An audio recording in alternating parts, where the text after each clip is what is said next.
Okay, thank you very much. Okay, really thank you very much. Okay, it's not stopped. Okay, now it's recorded. Okay, thank you very much. Really thank you very much.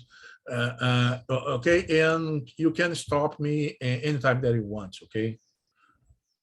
Okay, the sensing, okay? And defining the endpoint manager. It's complete crazy to have a very big network like an IoT, where you have devices that enter and leave in the network. For example, if you have a smartphone and you have, for example, the ears, what's the name is? You have smartphones, cell phone, maybe you have earpods like I have. You can have a different device, and the device, and sometimes the device entering the network, performs some tasks and leave. Okay, if you don't have endpoint management, your network is completely crazy because you don't have any control. Things in situation, you have a lot of devices that are interleaving the network, but you don't have any control of the management of device. Okay, it's a very important to have a way to measure the device, okay, the endpoint device, using a central point of configuration. Any questions until here?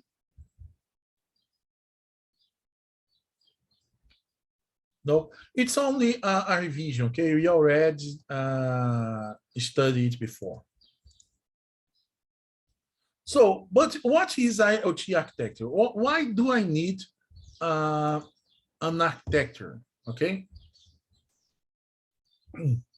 The first thing is, the main concept behind the IoT is a powerful concept is the complex. Why the IoT is complex? Because you have a different, completely different device that share information and connect and join with a mesh network to provide service and to consume service. There are two things that you do in IoT, okay? You join to consume service, consume service, or produce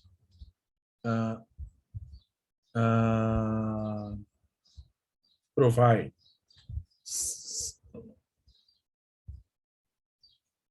service.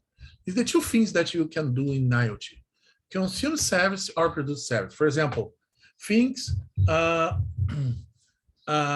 smartwatch, when you in this smartwatch you provide, for example, you have a sensor that measure your heart condition. Okay, this sensor, your smartwatch, when you measure the heart condition and send this information and provide this information to an external application, this device, you become a producer. However, the same smartwatch, and sometimes he needs to use the cell phone to use, for example, the cell phone as a gateway to connect with a network printer, for example. In this time, the smartphone became a consumer service. Okay, so again, the main complex, the IoT is a complex network, okay? And the challenge is how to connect all of devices perfectly, okay? How to add the device and join the device in the network to provide the better mesh condition or best mesh network. So there are different ways to think about architecture. Okay, architecture is a model. Okay, you use architecture to design the model where you define how the message is deliverable and how the service is provided and how the servers are consumed. Okay, it's the way that you define an architecture to try to explain the flow message in the system. Okay.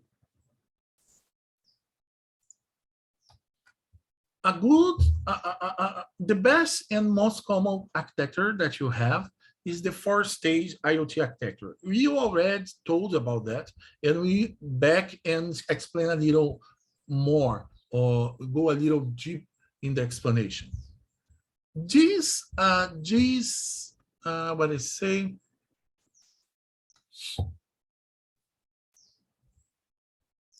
this architecture, the 4-stage, you have 4 layers.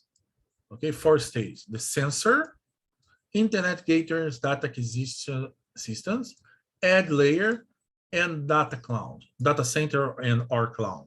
Okay, the sensor, as the name say, is the place where you sensing the network. Okay, it's the place where you generate the information and share the information, use a wired or wireless network.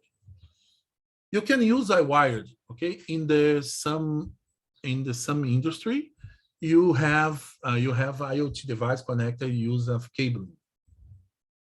But the most common way to join IoT network is to use a wireless network. Okay, you don't have cable to connect the IoT device. You join the network, use a wireless channel. And again, you have cameras. You have different type of cameras and different type of IoT device. The second stage is the internet gateway and data acquisition system. It's a very important because this device is a very limited device. Okay, it's completely different, for example, a smartphone or a computer that you can have different and multiple protocols. You have multi-threads applications. Okay, and in this type of device is a very limited device, and most of the time you have one or two different interface to connect the network. Okay, for example, one or two different protocols. One, for example, Wi-Fi and Bluetooth, Wi-Fi and Zigbee, or RFID, or others. Okay, and in some cases you don't have, for example, support to IP. In this very old case, okay, you have protocol that does not support IP, and you need to use a different type of others. Okay, and it's the case to use internet gateway. Internet gateway has and data acquisition system is the same thing. You use to perform 2 or 3 tests. The first is to provide, for example, you have a very limited device that you want. The main focus is to perform the test that you have to the device and consume a very little battery. Okay, if it's possible, you have a battery that you use the same battery for 10 years, for example. Okay, and the consequence to have a very limited device here is the protocol that you can use inside the network is a very limited protocol. In some cases, don't have any security, and for example, and to provide a more strong or more a more powerful service, you use an internet gateway. How it works?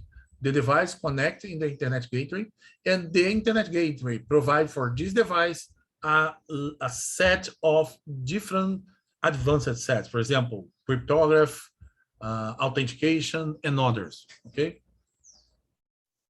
But one important thing that you have in the internet gateways is the data aggregation.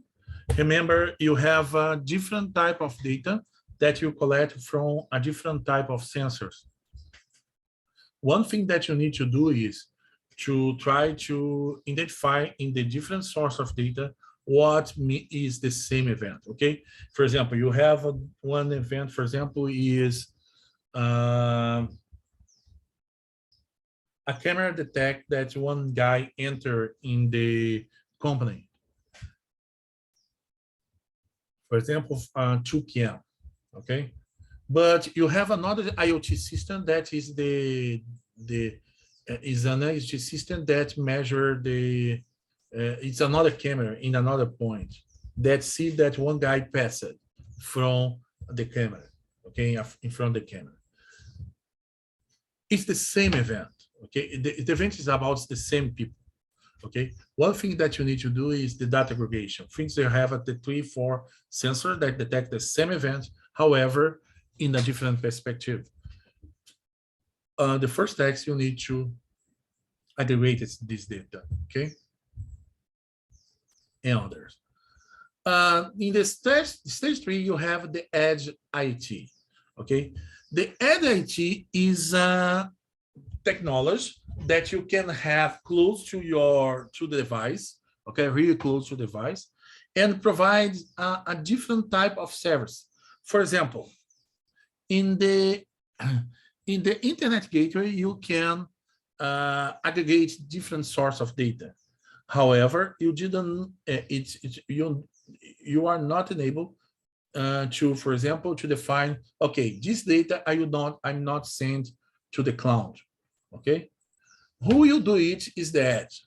In the edge is a little different. You have you receive data from different gators and directly, in some case, directly from the nodes, and you get this data, filter this data, and for example, if you have a device, for example, a smartwatch that sends the same data in time 0 and the same data in the time 1, and you already sent to the cloud the data in the time 0, you detect that the data did not change, and don't send the second data because you don't have any change.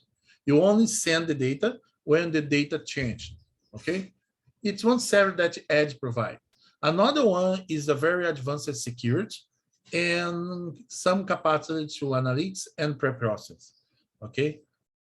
Finally, you have the last stage is the data center by Dash Cloud that provide the big information, because, for example, in a data center, you can receive data from 3, 4, 5 different edge. Any questions?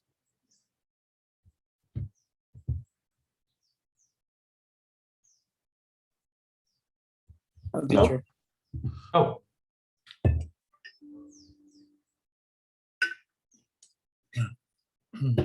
Okay.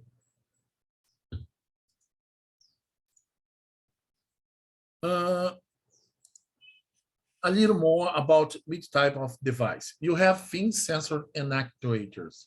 Okay. The term fins, you'll learn about it in the next stop when we start smart sensors. Okay. For now, just think is an intelligence node. Okay. And sensor and actuators is, for example, a thing or IoT device, for example. You can have sensors and you can have actuators, one or other, or one and others. Okay. But what makes the thing intelligence is when it interacts with the other things. Okay. For example, the sensor cannot process the information that received from the other sensor. Okay. But the thing that has a sensor can receive the information from your sensor, receive the information from other sensor, and can fuse the both information and generate intelligence. Okay. So the sensor and actuators are devices that can emit, accept, and process data over the network. Okay. In other words, the sensor and actuators is device that capture information from the environments and send to the network. Again, you can use the wires or wires, and this device can have a GPS, electromechanical, gyroscope, RFID, and others. Okay. And most of the time you use to connect the sensors, the things in the IoT network, we use our local area network, most of the time the wireless, or a personal area network. Okay, for example, the Bluetooth or RFID. Okay, the gateways, it's a very important device because it provides this type of things. You have a device, okay, and sensors that send data. You have a gator that translates the information, the protocol that you use here to the protocol that you use in the cloud, okay? It's the main reason to use the IoT gateway, okay? You can ask me, okay, but in the edge is not a gateway. Yes, the edge is a gateway, okay? It works exactly like that. The difference then, IoT gateway and the edge is the IoT gateway does not have analytics capacity, okay?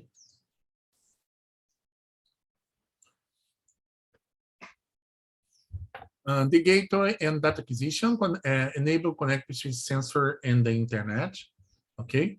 And it performs many tasks. Protocol translation, as I said, aggregates all data, as I said, local processing, okay? But remember, you don't have a lot of capacity. You cannot process a very huge amount of data. Okay, filtering data before sending to the cloud, locally storing data, and autonomously controlling device, okay? The network that you can use in the gateway is a local area network, LAN, local area, like Wi-Fi, Ethernet, and others. And a wide area network, like, for example, the cell phone technology, like the GCM and 5G and 5G, 4G, LTE, and others. Any questions?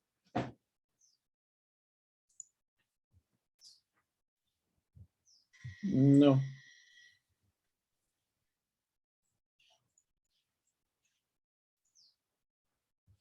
The ad analytics, the main difference between the ad analytics and the gateways is the ad provide more service or more complex service.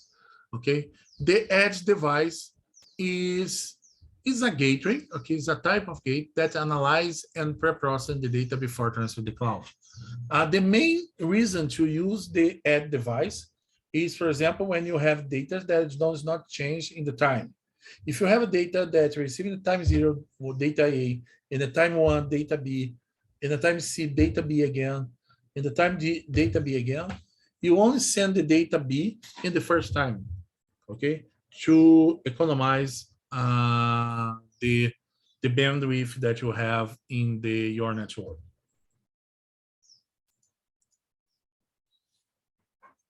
For example, this example here. In this example here, you have a Microsoft IoT concept, okay? Use this Cloud Azure. And in this case, you have a different type of device that connect with the Azure Stream IoT Edge, okay?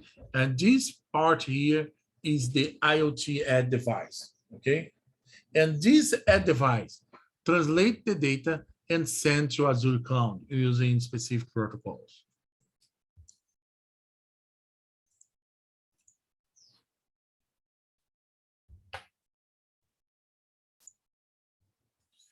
Okay, it's other things. The edge architecture or the edge device or edge gateway is close to the data source. Okay, it's really close, and it's a very important to provide, for example, very high level elevated throughput. Okay, what more? Again, as I said, you don't send the data to the cloud if the data is the same. You filter the data, analyze the data, and after you analyze, you send the data that the application requires, not all the data. okay?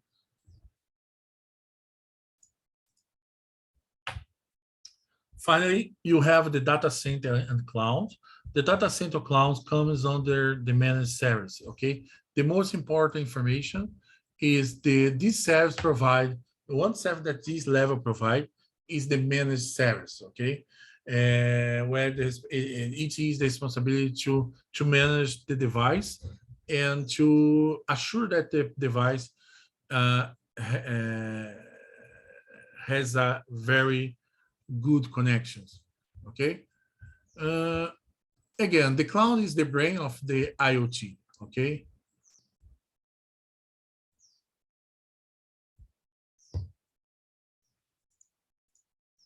Some examples of the IoT cloud platform, you have the AWS, Amazon Web Service. Amazon Web Service is a very amazing and powerful. I really like the Amazon services, the cloud service. You have in other place, you cannot see here, but you have the Google Cloud, okay? Here you cannot see. The Google Cloud is like the Amazon, is a very powerful cloud architecture that you can consume with your application. You have the Azure from Microsoft, and you have two others, the Salesforce Integration Oracle Cloud, and you have another from IBM is the IBM Watson.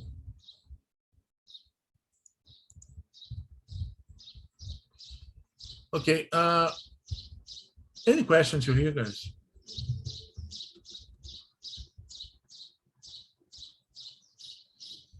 No. Okay. No. No. Okay, what is the cloud-based IoT? The cloud computer is a model for enable convenience. The main target of the cloud is to decrease the size or decrease the importance of the IT inside the companies. Okay, you don't need anymore to maintain servers or to buy a new servers after 2-3 years. You can, for example, you start a project. In the beginning of the project, you need to have our source that is required to implement the software. When you use cloud, it's not true, because in the cloud, you can start a very little size and increase the size, follow the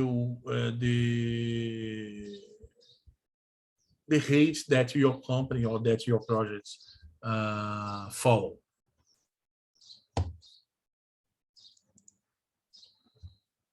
The main technology that you have in the cloud is the virtualization. Who knows how a virtualization works?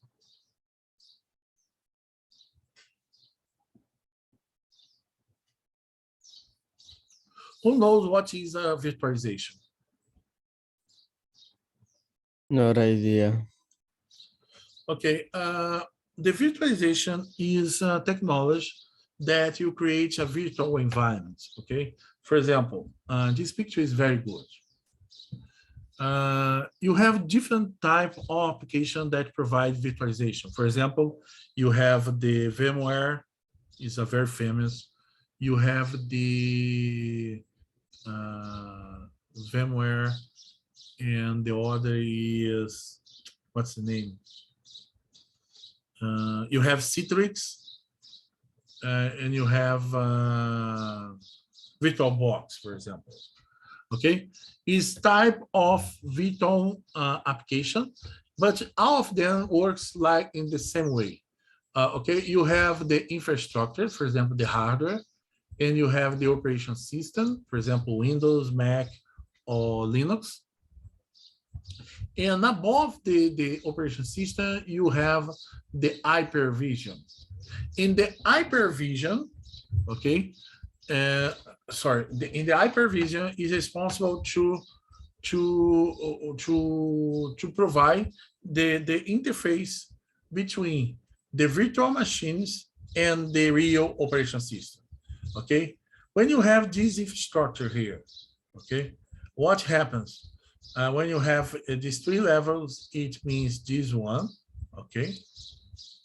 And what you're doing is you create different machines, for example, machine 1, machine 2, and machine 3, and you can use different type of protocol. For example, machine 1 is a Linux, machine 2 is a Windows, machine 3 is a Mac, and so on. The main goal to use this technology is you have a lot of reasons to use the virtualization.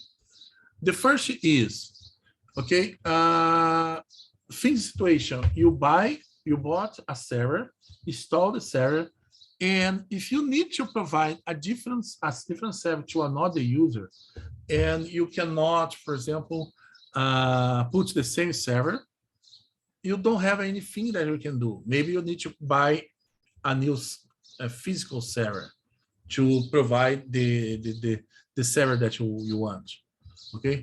Using virtualization, what you can do, for example, you have a very powerful computer, okay? Things that you have different things, it's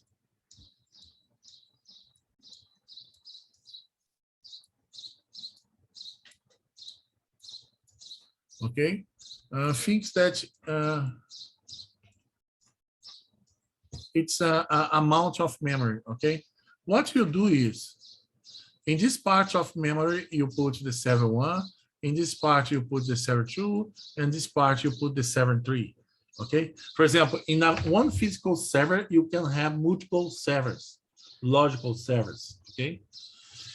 And virtualization provides these things. What happens is when you create a virtual machine, you create a virtual machine like that, okay? You have the gas operation system like Windows, you have the support libraries, and you have the app.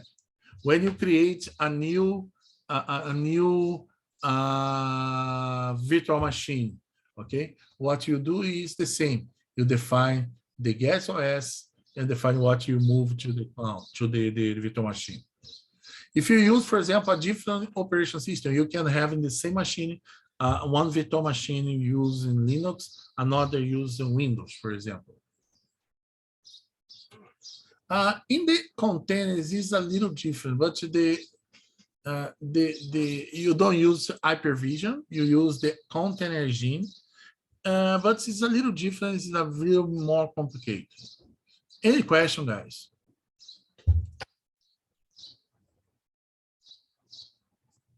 It's okay?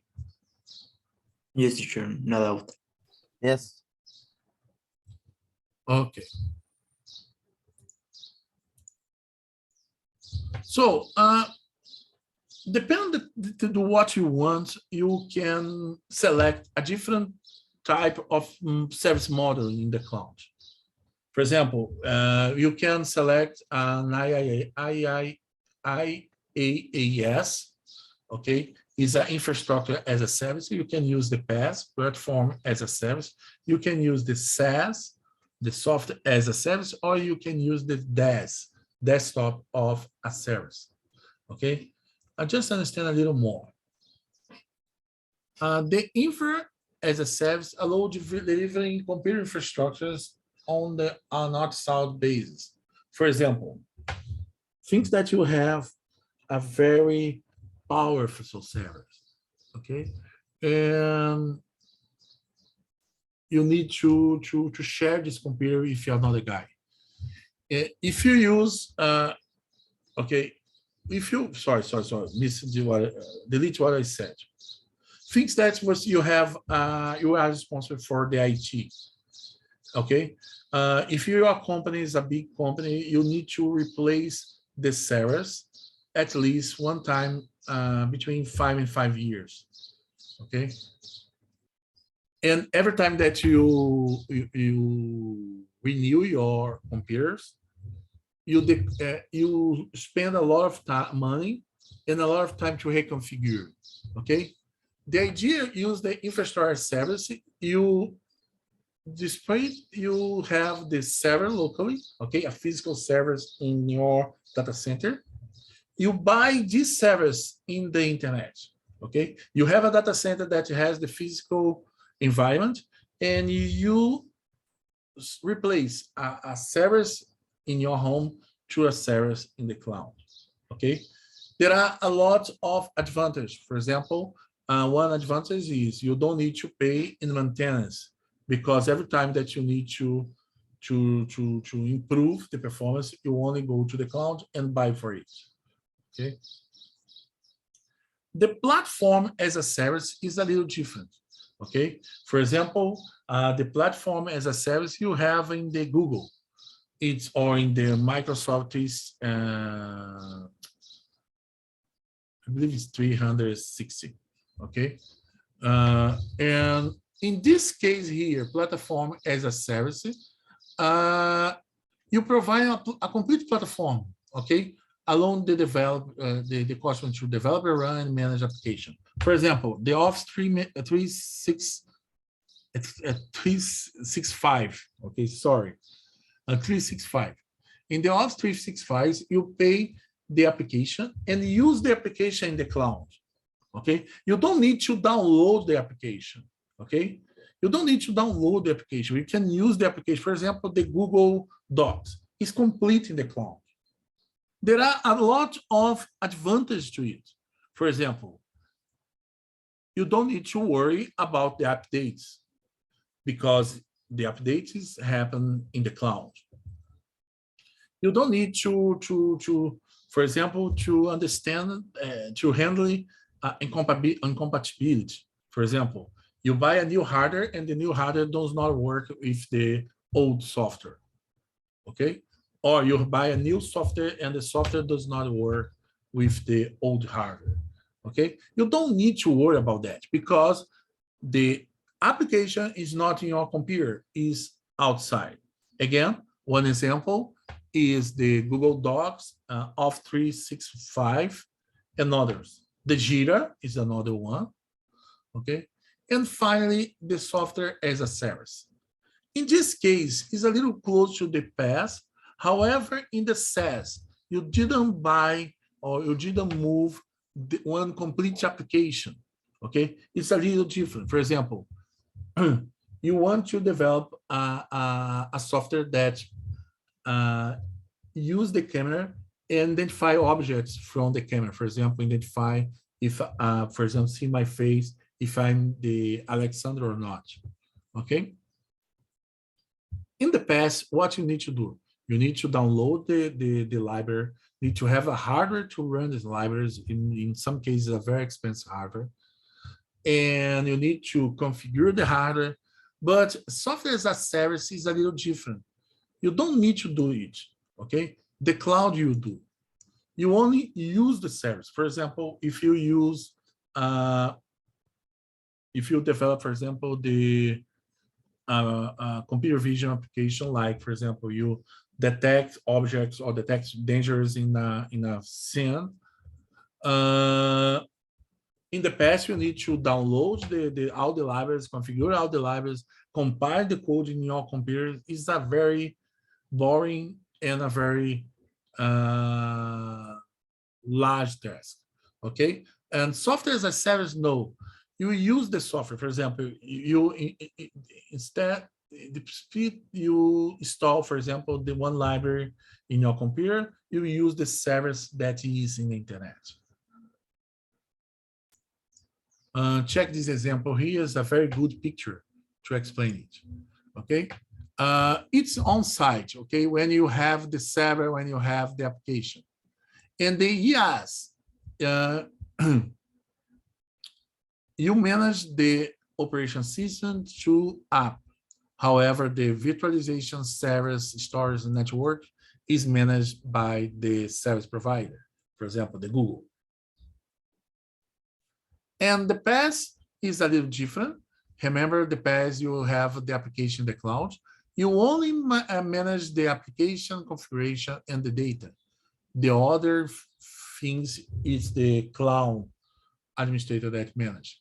And the size. In the size, you don't have a manage, you don't manage, you didn't manage, you are not responsible to manage anything in the cloud. Another example to be more clear. For example, IaaS optimization. You have the OpenStack, Open Container, Virtuoso, KVM. I believe KVM you already know, and Ceph. And the PaaS, for example, you have the GitHub, Kubernetes, Docker, GitLab, and others. In the SaaS, for example, you have the Verizon Service, Cloud Blue, and Cloud Scripting, and others. Any question, guys? No, teacher. Okay. Finally, you have the desktop as a service, okay? In the desktop as a service, you don't manage the desktop, your desktop in the cloud. It is, there is a lot of initiatives to be applied this type of technology in large scale. However, until today, it's much better. The performance is not so good because the internet. For example, in the United States, you have the netbook, okay? In the netbook, a lot of applications is in the cloud. The desktop, you have types of that netbooks that the desktop run in the cloud, okay? Again, it's not necessarily good, okay? And you can use this type of architecture in a very specific case. And Azure has a Microsoft Azure Windows Virtual Desktop. VMware has the VMware Horizon, and the Amazon has the Workspace. Okay? Any question, guys? No, no, teacher. It's very important, okay? It's a really, really important to understand and to know the difference between the IaaS, PaaS, and SaaS, okay? It's a really important, okay? And you need to memorize this information, okay? So I will give 10 minutes break and we